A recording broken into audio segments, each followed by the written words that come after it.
Welcome back guys. आज हम start करते हैं चैप्टर 5 लाइफ प्रोसेसेस। ठीक है, so what are life processes?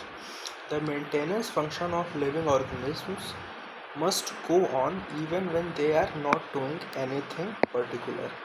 ठीक है, यानी कि जो मेंटेनेंस फंक्शन होता है लिविंग ऑर्गेनिजम्स का, वो हर समय होते रहना चाहिए, तब भी जब हम कुछ न कर रहे हों। यानी कि अगर हम बैठे हुए हों, सो रहे हों, लेटे हों, तो भी मेंटेनेंस फंक्शंस होते ही रहने चाहिए। The process which together perform this maintenance job are life processes. तो जो प्रोसेसेस ये मेंटेनेंस जॉब को करते रहते हैं हर समय, उन्हें ही हम लाइफ प्रोसेसेस कह देते हैं। जैसे हार्ट हर समय धड़कता रहता है, लंग्स हमेशा वर्क करते रहते हैं, डाइजेस्टिव सिस्टम हर समय वर्क करता है, एक्सक्रीशन हर समय हमारा होता रहता है, रिमूवल ऑफ वेस्ट वगैरह। तो यही सब क्या है, मेंटेनेंस जॉब है, जिन्हें हम लाइफ प्रोसेसेस बोलते हैं। इनके बिना लाइफ पॉसिबल नहीं है। ठीक है, तो क्योंकि since this maintenance processes are needed, ये मेंटेनेंस प्रोसेस की ज़रूरत होती है ताकि हम डैमेज को प्रिवेंट कर सकें और ब्रेकडाउन को प्रिवेंट कर सकें। और इस काम को करने के लिए कुछ एनर्जी की ज़रूरत होती है। ये एनर्जी आती है हमारे बॉडी के बाहर से। ठीक है, कहाँ से आती है? बाहर से। और किस चीज़ से आती है? फूड से, जिसे हम कहते हैं फूड। ठीक, और यही फूड जब हमारे अंदर प्रोसेस होता है, तो अंदर के प्रोसेस को हम क्या कहते हैं? न्यूट्रिशन। ठीक है, क्योंकि जो अर्थ है वहाँ पे जो लाइफ है वो कार्बन बेस्ड मॉलिक्यूल्स पे डिपेंड करता है। इस वजह से हमारे जो फूड सोर्सेज होते हैं वो भी कार्बन बेस्ड ही होते हैं।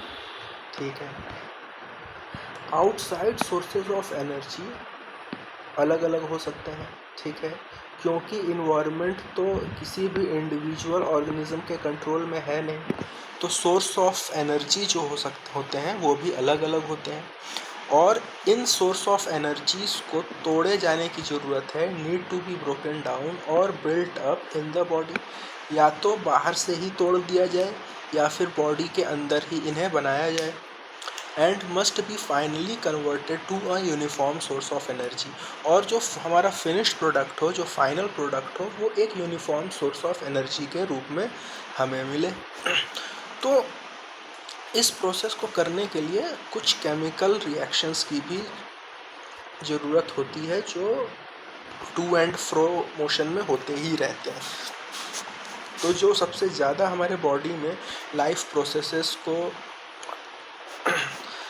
करने के लिए जो केमिकल रिएक्शंस यूज़ होते हैं वो होते हैं ऑक्सीडाइजिंग एंड रिड्यूसिंग रिएक्शन। ठीक है, फिर हम आते हैं रेस्पिरेशन पे। रेस्पिरेशन क्या होता है? The process of acquiring oxygen from outside the body.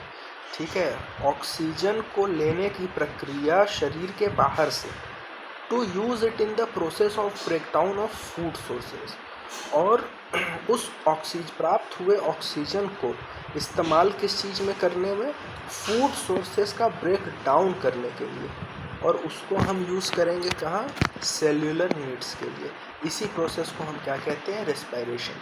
The process of acquiring oxygen from outside the body and to use it in the process of break down of food sources for cellular needs is what we call respiration. Okay, so now we move to nutrition।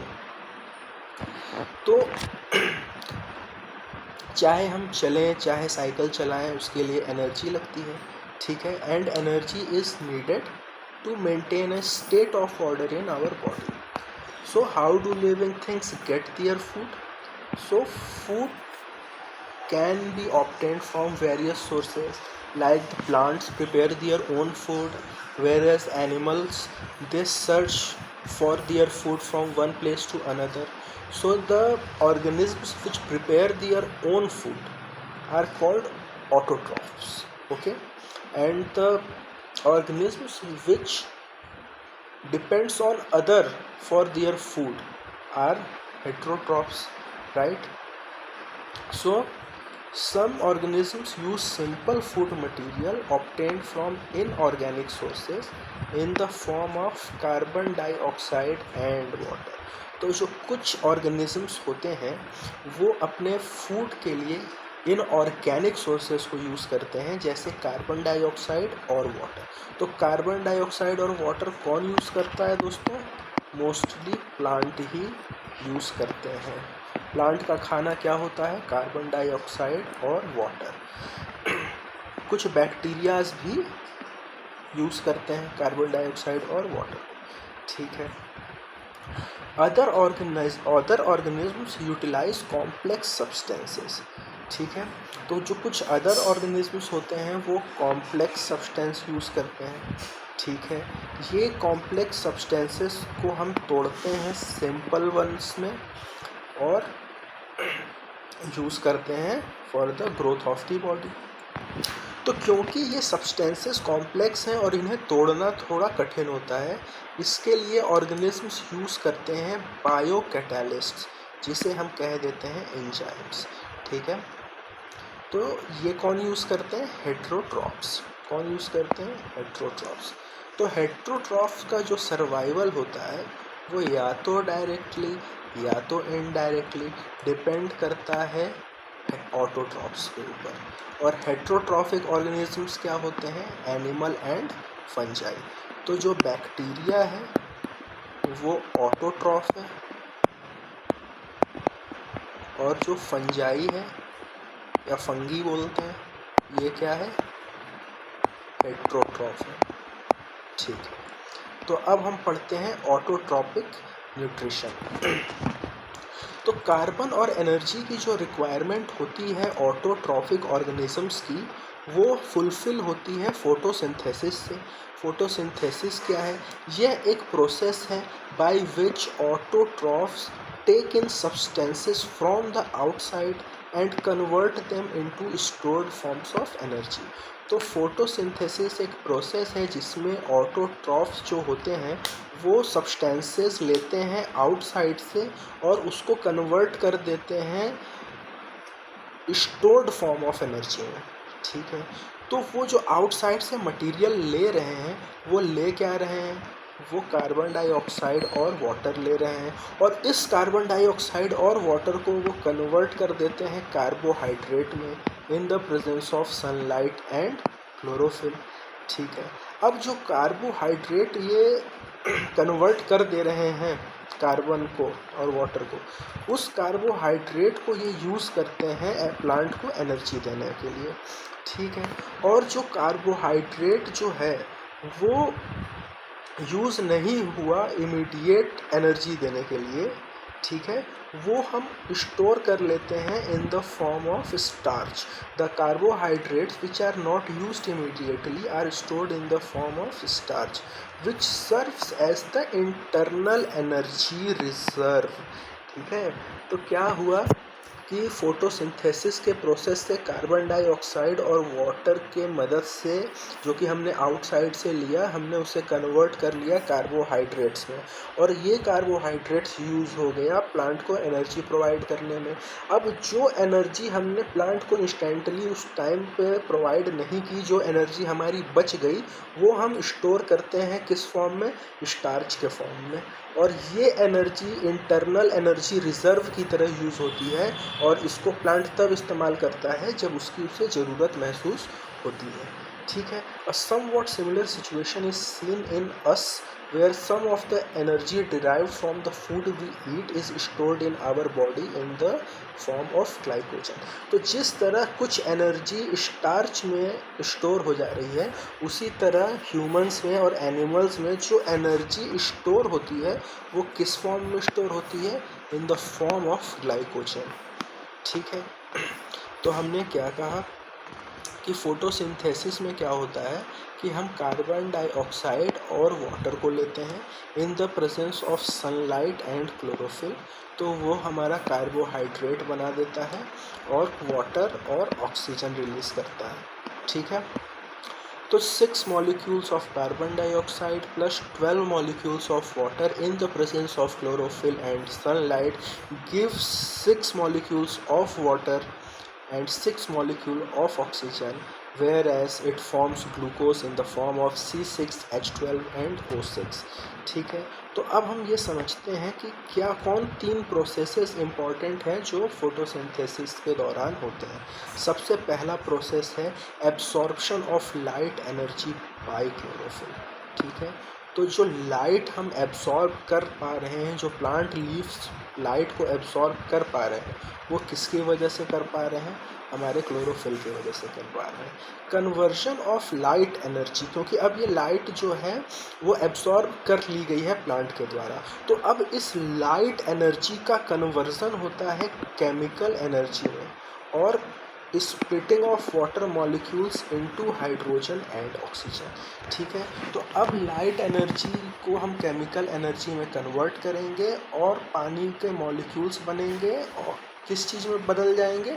Hydrogen और oxygen में। And reduction of carbon dioxide to carbohydrates, तो हमारा जो carbon dioxide था वो carbohydrate में बदल चुका है। ठीक है, सनलाइट के एब्जॉर्प्शन के बाद हमको क्या मिलता है? ऑक्सीजन मिलता है और हाइड्रोजन मिलता है। ठीक है, और क्लोरोफिल जो है वो एब्जॉर्प्शन ऑफ लाइट कर रहा है बाय एब्जॉर्प्शन ऑफ लाइट कौन कर रहा है? क्लोरोफिल कर रहा है। ओके, ये जो 3 स्टेप्स अभी हमने ऊपर देखे, ये ज़रूरी नहीं है कि ये एक के बाद एक इमीडिएटली ही हो। ठीक है, जैसे डेजर्ट्स में प्लांट्स जो होते हैं वो कार्बन डाइऑक्साइड नाइट में एब्सॉर्ब कर लेते हैं और एक इंटरमीडिएट प्रिपेयर करते हैं जिस पे क्लोरोफिल एक्ट करता है ड्यूरिंग द डे। ठीक है, desert plants take up carbon dioxide at night and prepare an intermediate which is acted upon by the energy absorbed by the chlorophyll during the day। ठीक है, अब उसके बाद हम देखते हैं, we all know about stomata, right? These are the teeny pores which are present on the surface of the leaves, and these are the pores through which oxygen is released and carbon dioxides are absorbed. We know that, but it is important to note here that exchange of gases occurs across the surface of stems, roots and leaves as well। ठीक है, तो जो gases का exchange है वो leaves के साथ साथ stem से भी होता है, root से भी होता है। ठीक है, since the large amount of water can be lost through these stomatas, क्योंकि लार्ज अमाउंट ऑफ वाटर जो है बहुत ज़्यादा अमाउंट में पानी का भी लॉस हो सकता है स्टोमेटा से, तो जो प्लांट्स होते हैं वो स्टोमेटा के पोर्स को क्लोज कर लेते हैं जब उसे कार्बन डाइऑक्साइड की ज़रूरत नहीं होती है। ठीक है, the opening and closing of the pour is function of the guard cells. तो जो स्टोमेटा के पोर्स जो होते हैं वो ओपन भी हो सकते हैं और क्लोज भी हो सकते हैं। तो ये ओपन और क्लोज इन्हें कौन करवाता है? गार्ड सेल्स करवाते हैं। ठीक है, guard cells swell when water flows into them. तो जब हमारे गार्ड सेल्स में पानी अंदर जाता है तो वो स्वेल कर जाते हैं, और स्वेल करने की वजह से स्टोमेटल पोर जो होते हैं वो ओपन हो जाते हैं। ठीक है, उसी तरह जब पानी अंदर से बाहर को जाता है उस समय हमारे गार्ड सेल्स जो होते हैं वो श्रिंक कर जाते हैं और स्टोमेटल पोर क्या हो जाता है? क्लोज हो जाता है। ठीक है, this is how stomata works, right? And wait a second. ठीक है,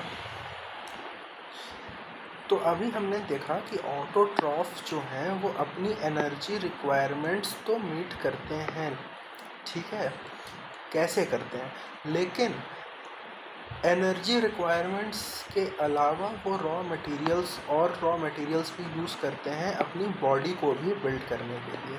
ठीक है, तो जैसे वाटर, हम फोटोसिंथेसिस में जो वाटर यूज़ करते हैं वो प्लांट कहाँ से लेता है? वो सॉइल से लेता है। ठीक है, रूट्स के थ्रू ले लेता है। लेकिन कुछ और अदर मटेरियल्स भी वो रूट के थ्रू एब्जॉर्ब करता है, सॉइल के थ्रू एब्जॉर्ब करता है, जो कि प्लांट बिल्डिंग में उन्हें हेल्प करता है। ऐसे मटेरियल्स होते हैं nitrogen, phosphorus, iron and magnesium, जिन्हें वो सॉइल से ही ऑब्टेन करता है। नाइट्रोजन जो है वो बहुत ही इसेंशियल एलिमेंट है for the synthesis of protein and other compounds, और ये नाइट्रोजन उसे मिलता है इन the form of inorganic nitrates और नाइट्राइट्स। ठीक है, तो जो प्लांट को जो प्लांट को जो नाइट्रोजन की ज़रूरत होती है वो प्लांट कैसे एब्जॉर्ब करता है? इन the form of inorganic nitrates और nitrites, or it is taken up as organic compounds which have been prepared by bacteria from atmospheric nitrogen। और या तो ये ऑर्गेनिक कंपाउंड के थ्रू भी नाइट्रोजन यूज़ कर सकता है, जिन्हें कि बैक्टीरिया के थ्रू बनाया जाता है फ्रॉम एटमॉस्फेरिक नाइट्रोजन। ओके, अब हम पढ़ेंगे हेट्रोट्रॉफिक न्यूट्रिशन। ठीक है, some organisms break down the food material outside the body. तो कुछ ऑर्गेनिजम्स होते हैं जो अपने खाने को अपने शरीर के बाहर ही ब्रेक डाउन करते हैं और फिर एब्सॉर्ब करते हैं, जैसे fungi like bread moulds, yeast and mushrooms. ठीक है, फंगी, यीस्ट, मशरूम्स ये क्या करते हैं? ये अपने खाने को आउटसाइड द बॉडी ही ब्रेक डाउन कर लेते हैं और उसके बाद उन्हें एब्सॉर्ब करते हैं। कुछ ऐसे भी होते हैं which take in whole material and break it down inside their bodies. ठीक है, तो वो कैसे अपने खाने को ले रहे हैं, कम्प्लीटली अंदर लेके ब्रेक डाउन कर रहे हैं या आउटसाइड उसको ब्रेक डाउन करके एब्सॉर्ब करते हैं, ये डिपेंड करता है उनके बॉडी डिज़ाइन और फंक्शनिंग पे। ठीक है, some other organisms derive nutrition from plants. तो कुछ ऐसे ऑर्गेनिजम्स भी होते हैं जो न्यूट्रिशन प्लांट्स से डिराइव करते हैं या एनिमल से डिराइव करते हैं विदाउट किलिंग देम। प्लांट्स या एनिमल्स को बिना हार्म किए वो उनसे अपनी एनर्जी नीड्स को डिराइव कर लेते हैं, न्यूट्रिशन को डिराइव कर लेते हैं। इसे कहते हैं पैरासिटिक न्यूट्रिटिव स्ट्रैटेजी। ठीक है, जैसे और वो कौन ऑर्गेनिजम्स हैं जो पैरासिटिक न्यूट्रिटिव स्ट्रैटेजी यूज़ करते हैं? कैस्केटा, जिसे अमरबेल भी बोलते हैं, ticks, lice, leeches and tapeworms. ठीक है, okay. And how do organisms obtain their nutrition? ठीक है, so amoeba takes in food using temporary finger-like extension of the cell surface which fuse over the food particle forming a food vacuole। ठीक है, तो जो amoeba होता है वो अपने खाने के आसपास फिंगर लाइक एक्सटेंशन क्रिएट करता है। ठीक है, और वो उस खाने फूड पार्टिकल को क्या करता है? फ्यूज़ ओवर करता है। ठीक है, और एक फूड वैक्यूल फॉर्म करता है, जैसे हम यहाँ पे देख रहे हैं ये एक फूड पार्टिकल है। ठीक है, अब यहाँ पे इस अमीबा ने फिंगर लाइक एक्सटेंशन करते हुए अपने खाने को सराउंड किया और अपने अंदर फ्यूज़ कर लिया। अब ये क्या है? एक फूड वैक्यूल अंदर फॉर्म हो चुका है, right? Inside the food vacuole, complex substances are broken down into simple ones।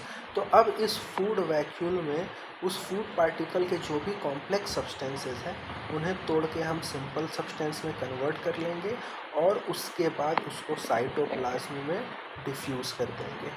ठीक है, the remaining undigested material is moved to the surface of the cell and thrown out. ठीक है, तो अब क्या हुआ कि इसने कॉम्प्लेक्स सब्सटेंस को यहाँ पे सिंपल सब्सटेंस में कन्वर्ट किया और अब ये देखो साइटोप्लाज्म का ही हिस्सा बन चुका है। उस फूड के जितने भी न्यूट्रिटिव एलिमेंट्स थे वो साइटोप्लाज्म का हिस्सा बन चुके हैं और जो भी वेस्ट मटेरियल है वो बाहर एक्सक्रीट कर दिया जाएगा। पैरामीशियम जो कि एक यूनिसेल्यूलर ऑर्गेनिज्म है, इसके सेल के पास डेफिनेट शेप होता है और ये खाना भी एक स्पेसिफिक स्पॉट से ही लेता है।